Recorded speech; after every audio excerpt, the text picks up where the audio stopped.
Precisamos do poder que vem do alto, por Jefferson de Souza. Leonard Ravenhill, um grande evangelista e escritor inglês do século passado, escrevendo o seu livro Por que Tarda o Pleno Avivamento, disse: Pregador, com tudo o que possuis, adquire unção. Ele dizia que existiam muitos pregadores mortos, pregando um sermão morto para uma igreja morta. Outro homem de Deus, chamado John Wesley, certa vez disse: ponha fogo em seu sermão, ou ponha seu sermão no fogo. E eu gostaria de reproduzir essas duas falas destes dois homens de Deus, mas não apenas direcionando para os pregadores, mas também para toda a igreja. Igreja, com tudo o que possuis, adquire unção. Ponham fogo em seus corações, e o poder de Deus fluirá dentro de cada um de vocês. Se existe algo que cada um de nós precisamos, é do poder que vem do alto. Cada crente, cada homem e mulher de Deus, cada jovem, cada adolescente deve buscar estar cheio da unção de Deus em sua vida. O que é a unção de Deus? Certa vez fizeram essa pergunta para Leonard Ravenhill, e a resposta dele foi: eu não sei o que é unção, mas eu sei o que é não ter essa unção. Mas eu gostaria de trazer essa resposta para vocês, não porque eu saiba mais do que ele, não, longe disso, mas pelo que consegui compreender nas Sagradas Escrituras. A unção de Deus é um poder capacitador. É quando Deus derrama do seu poder para capacitar os seus servos para fazerem a sua obra. Deus é aquele que capacita os seus. Ele capacita o tímido, aquele que se acha fraco, o nervoso, os medrosos, aqueles que se acham que não são capazes. Ele enche com o seu poder, e daqui a pouco essas pessoas estão pregando com poder e ousadia o nome do Senhor Jesus. E onde podemos encontrar esses crentes? Infelizmente, eu tenho que dizer isso a vocês. Esse tipo de crente está cada vez mais em extinção. Está cada vez mais difícil de achar crentes com vida de joelhos no chão, de santidade, de adoração, de temor no Senhor, que querem mais de Deus em sua vida. Assim como Moisés, que já tinha comunhão com Deus, que ouvia sua voz, mas clamou dizendo: eu rogo para que me reveles a tua glória. Mas pela graça de Deus, eles ainda existem. Poucos, mas existem. Nesse texto de Atos 2, nós vamos analisar a vinda e o derramar deste poder capacitador de Deus sobre a vida desses cristãos. Por que aconteceu? Como aconteceu? E o propósito de ter acontecido. A palavra de Deus nos afirma que o Senhor Jesus, após passar mais ou menos 3 anos ministrando, pregando e exortando com poder e autoridade, foi preso, humilhado, condenado, morto, sepultado. Mas ao 3º dia ele ressuscitou. E após a sua ressurreição, ele passou um período de mais ou menos 40 dias com os seus discípulos, ensinando-lhes acerca do reino de Deus. E em certa ocasião, enquanto Jesus comia com eles, deu-lhes uma ordem dizendo: não saiam de Jerusalém, mas aguardem a promessa do Pai. Atos 1:4. Ou seja, Jesus deu uma ordem para eles. E qual era essa ordem? Não saiam de Jerusalém, até que vocês recebam a promessa do Pai. Mas que promessa seria essa? Essa promessa está descrita no livro do profeta Joel, que diz: então, depois desses eventos, derramarei do meu espírito sobre todos os povos. Os seus filhos e as suas filhas profetizarão. Os idosos terão sonhos. Os jovens ganharão visões. Inclusive, sobre os escravos e serviçais da época, derramarei do meu espírito naqueles dias. Joel 2, 28 e 29. É justamente sobre essa revelação de Joel que Jesus fala aqui em Atos 1, nos versos 4 e 5, e também no verso 8, quando afirma: Contudo, recebereis poder quando o Espírito Santo descer sobre vós, e sereis minhas testemunhas, tanto em Jerusalém, como em toda a Judéia e Samaria, e até os confins da terra. E a palavra de Deus afirma que, tendo dito estas palavras, foi Jesus levado às alturas. Atos 1. Chegando em Atos 2, ao tão aguardado dia do cumprimento da promessa de Deus, o dia da vinda do Espírito Santo.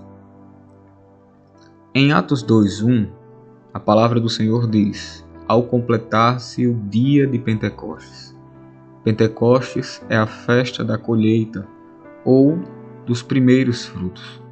De acordo com o historiador Flávio Josefo, na véspera desse dia, os sacerdotes entravam no templo, e judeus vindos de todas as partes vinham para Jerusalém com os seus cestos cheios de comida, que eram as suas primícias da terra, para oferecer diante do Senhor como oferta de adoração e gratidão a Deus.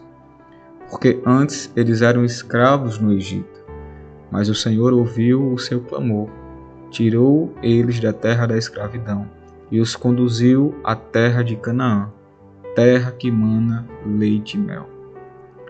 Quando nós vamos levar as nossas ofertas ou dízimos, devemos nos lembrar que nós estaremos depositando essa oferta e esse dízimo diante do Senhor como forma de adoração e gratidão a Deus.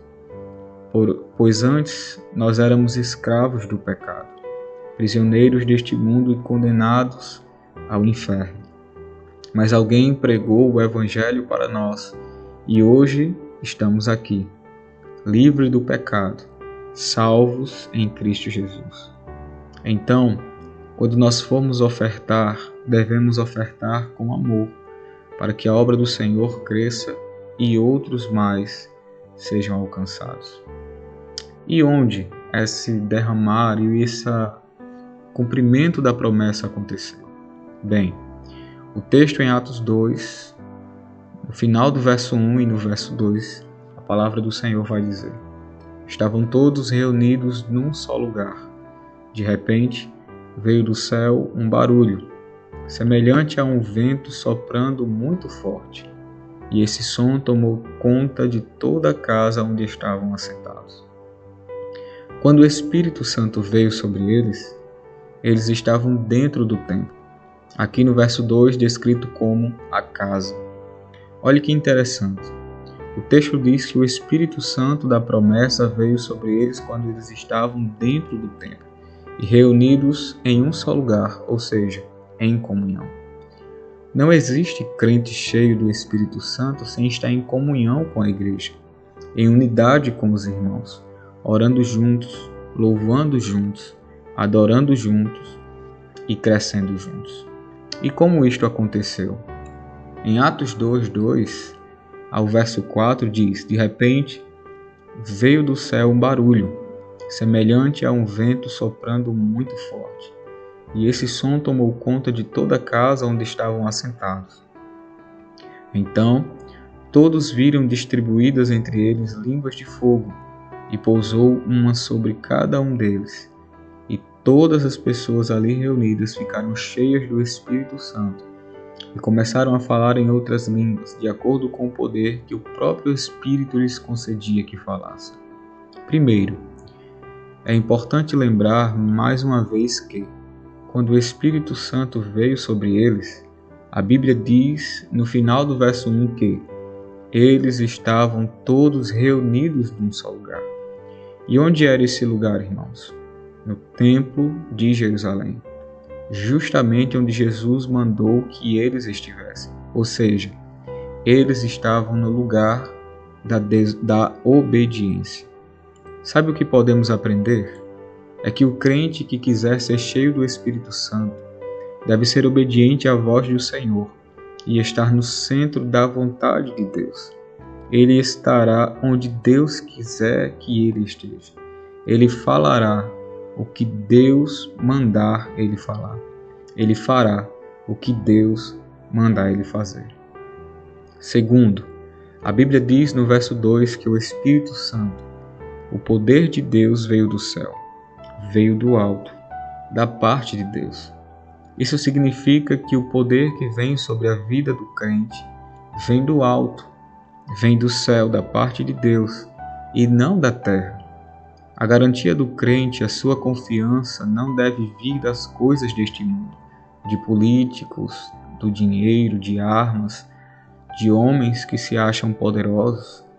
O que sustenta um crente e o fortalece é o poder que vem do alto.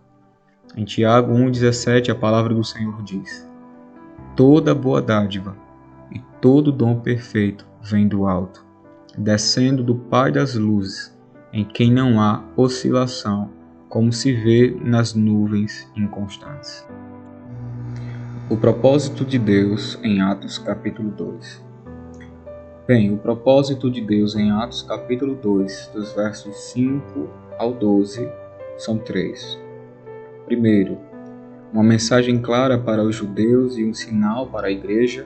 Segundo, o cumprimento da sua palavra.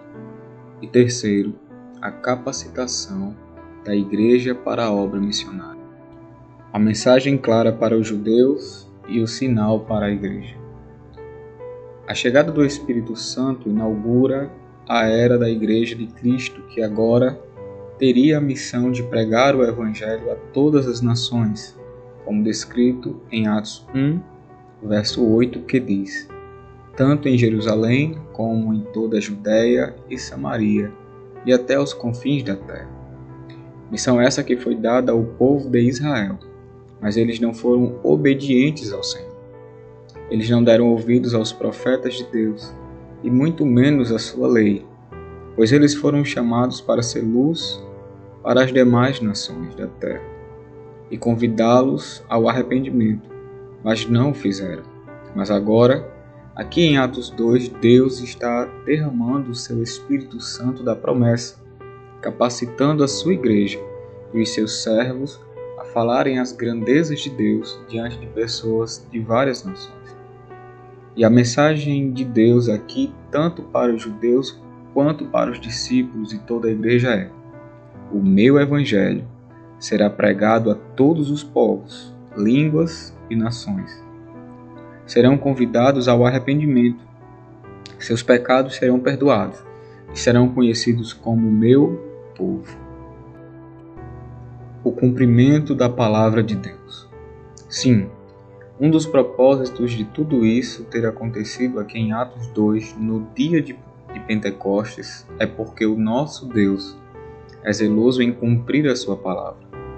Em Jeremias 1, no verso 12, diz: eu estou vigiando para que a minha palavra se cumpra. E em Mateus 24, no verso 35, a palavra do Senhor diz: os céus e a terra passarão, mas as minhas palavras jamais passarão. Deus estava capacitando a sua igreja. Diante de todo o alvoroço ocorrido naqueles dias, era normal que eles estivessem com medo e temendo por suas vidas. Em João 20, 19, a Bíblia diz que o Senhor se pôs no meio deles, quando as portas da casa onde estavam os discípulos estavam trancadas por medo dos judeus. Mas agora, estes homens que antes estavam trancados e com medo, agora estavam cheios do Espírito Santo e pregando a palavra de Deus com poder e autoridade. Se você tem medo, se acha nervoso, acha que não sabe falar, treme, é tímido, saiba que o nosso Deus é um Deus que capacita. Ele ainda derrama unção e poder sobre todos aqueles que o buscam. Sim, nós precisamos do poder que vem do alto. Que Deus te abençoe.